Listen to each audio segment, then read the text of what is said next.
Assalamualaikum warahmatullahi wabarakatuh. Saya Bayu Saputra dari kelompok 3 akan menjelaskan tentang visi perusahaan dan strategi sistem informasi. Pertama, menurut Ismail Solihin, strategi tidak didefinisikan hanya semata-mata sebagai cara untuk mencapai tujuan.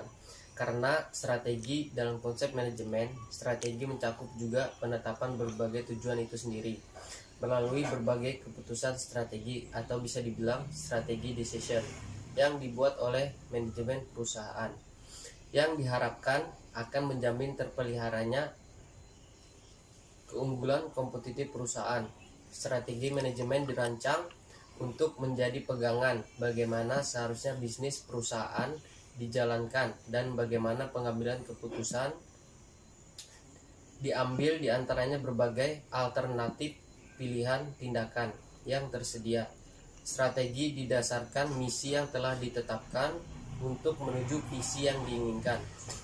Perusahaan lingkungan bisnis yang semakin tidak menentu dan situasi bisnis yang semakin kompetitif menimbulkan persaingan yang semakin tajam.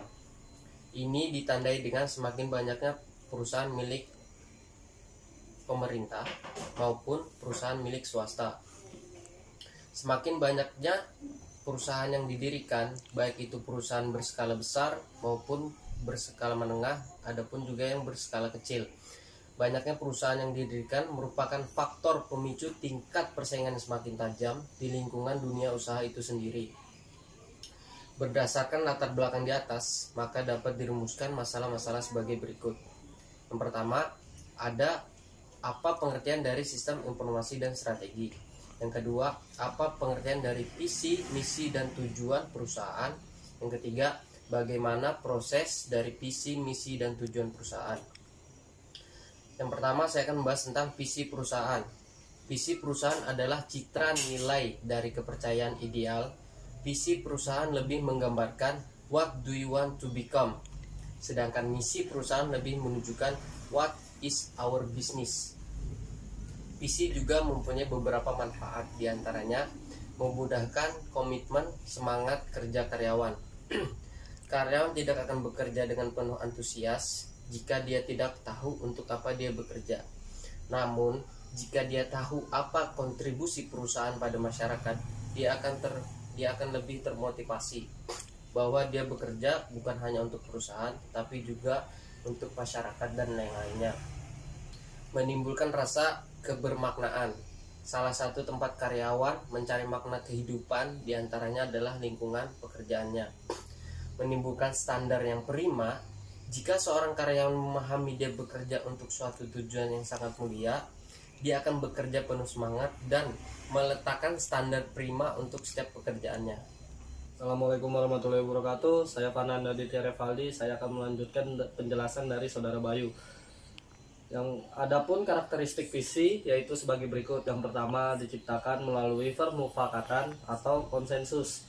Yang kedua, memberikan pandangan atas segala sesuatu yang terbaik di masa yang akan datang.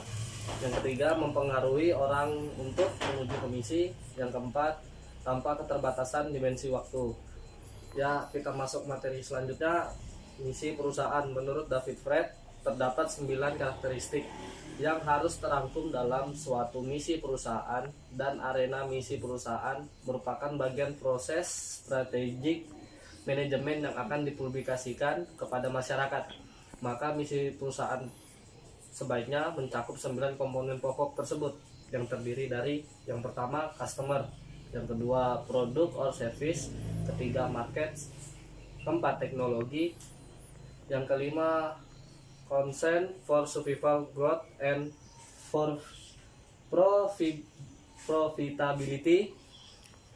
Yang keenam filosofi, ketujuh self concept, yang ke-8 concern for public image, yang terakhir concern for employees. Contoh visi, misi, dan tujuan perusahaan.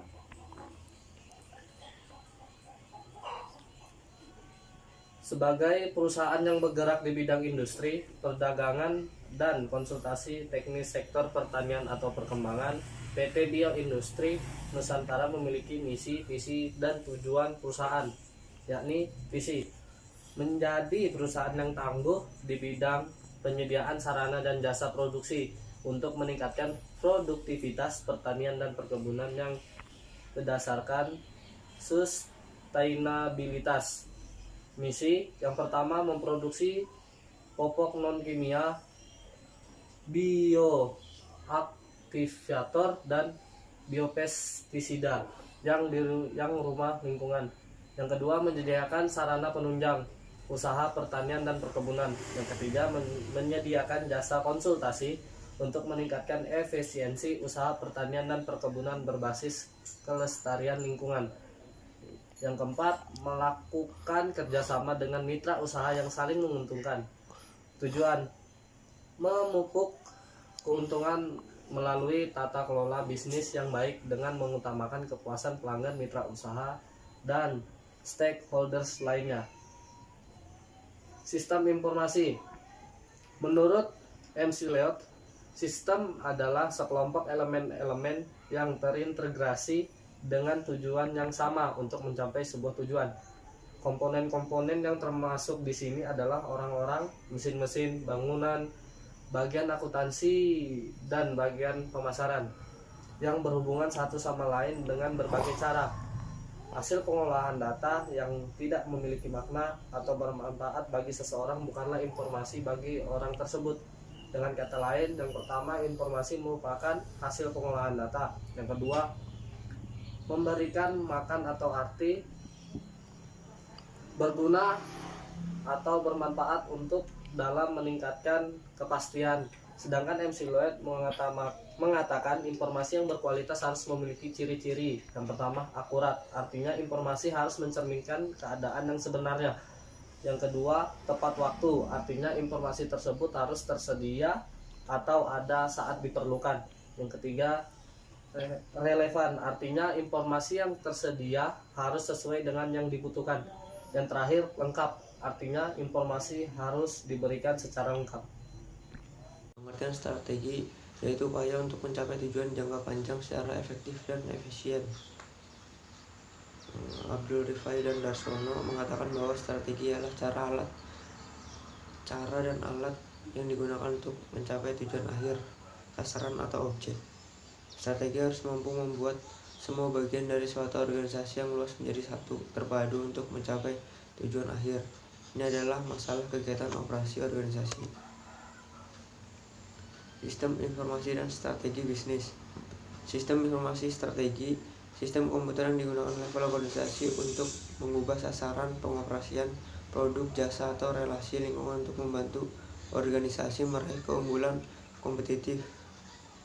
Dan keputusan strategi bisnis dari perusahaan tergantung pada satu organisasi, satu produk dan jasa yang dihasilkan perusahaan, 2. Industri di mana perusahaan bersaing, 3. Pesaing, pemasok, dan pelanggan dari perusahaan, 4. Tujuan jangka panjang dari perusahaan. Sedangkan strategi level terdiri atas 1. Strategi level bisnis dan model rantai nilai, 2. Strategi level perusahaan dan teknologi informasi, 3. Strategi level industri dan sistem informasi. Sistem informasi sebagai keunggulan kompetitif. Perusahaan yang melakukan dengan lebih baik dari yang lain dikatakan memiliki keunggulan kompetitif dari yang lainnya. Perusahaan memiliki akses terhadap sumber daya khusus yang tidak dimiliki yang lain, atau mereka mampu menggunakan sumber daya yang tersedia umum dengan lebih efisien, biasanya karena pengetahuan dan aset informasi yang superior. Untuk mencapai keunggulan kompetitif, perusahaan perlu untuk menggunakan 3 strategi yang umum, yaitu kepemimpinan harga rendah, mendiferensiasikan produk dan jasa, serta berfokus pada pasar. Bab 3, menutup kesimpulan. Jadi dapat disimpulkan bahwa misi adalah alasan mengapa perusahaan itu didirikan. Misi perusahaan membedakan suatu perusahaan dengan perusahaan lainnya. Visi dan misi memberikan manajer kesatuan arah yang melebihi kepentingan pribadi, kepentingan sempit semata. Visi dan misi mendatangkan rasa pengharapan yang sama di antara semua tingkatan dan angkatan karyawan. Teknologi informasi bisa menekan biaya transaksi dan agensi, dan perubahan-perubahan seperti ini telah diperluas di dalam organisasi dengan menggunakan internet. Departemen Sistem Informasi merupakan unit formal dalam organisasi yang bertanggung jawab atas fungsi sistem informasi organisasi. Karakteristik organisasional dan keputusan manajerial menentukan peran sesungguhnya dari kelompok tersebut. Saran, visi dan misi bagi sebuah perusahaan sangat penting dalam persaingan bisnis yang semakin ketat. Perusahaan perlu mengadopsi visi, misi, dan strategi yang tepat yang didukung oleh strategi sumber daya manusia dan budaya perusahaan yang tepat pula.